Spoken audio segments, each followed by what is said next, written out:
Surprise, তুমি কাকে বেশি ভালোবাসো, মাম্মি না ড্যাডি? ড্যাডি। ড্যাডি।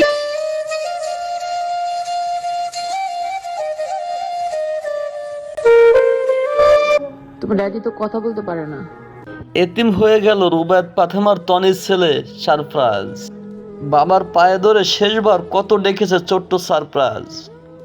ড্যাডি ওঠো প্লিজ, ড্যাডি ওঠো, তুমি কি আমার কথা শোনো না? ব্যাংককে বাবার আইসিইউর বেডের পাশে বসে বাবাকে ডেকেই গেছে ছোট্ট সারফরাজ। তার বিশ্বাস ছিল বাবা উঠবে, তাকে আবার আদর করবে, তার সাথে কথা বলবে।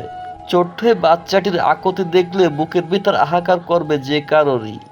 বাবাই ছিল তার জীবন, বাবাকে প্রচন্ড পরিমাণের ভালোবাসতে ছোট্ট সারপ্রাইজ। এতটুক ছেলে বাবা হারা হয়ে যাবে কিছুতেই ভাবতে পারেনি তনি। বছরের প্রথম দিন বাবার সঙ্গে কাটাবে বলে ব্যাংকক ছুটে যায় ছোট সারপ্রাইজ। সেই সময় বাবার হাত ধরে অনেক ডেকেছে, বাবা কথা বলে না, এজন্য মন খারাপ করে বসেছিল একা একা।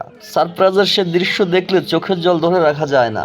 ডাক্তারদের কথা বিশ্বাস না করে শুধুমাত্র আল্লাহর উপর ভরসা করেছিলেন তনি। আল্লাহ কোনো অলৌকিকভাবে বাঁচিয়ে দিবেন তার স্বামীকে। তাই তো অর্থ গহনা সবকিছু বিলিয়ে দিয়েছিলেন স্বামীর পিছনে। 6 কোটি টাকা হাসপাতালের বিল দিয়েও টিকে আছেন এই মহিষী নারী। আজ ছেলের কাছে বলার মতো কোনো ভাষা নেই তনির। আর বাবা ডাকতে পারবে না ছোট সারপ্রাইজ, তার ড্যাডি ফিরবে না আর তার কাছে। জীবনের এই কঠিন সময় কিভাবে কাটিয়ে উঠবে তনি ও তার পরিবার? ভিউয়ার্স, ভিডিওটি শেয়ার করে দিন আর নতুন নতুন ভিডিও দেখতে আমাদের সাথে যুক্ত থাকুন।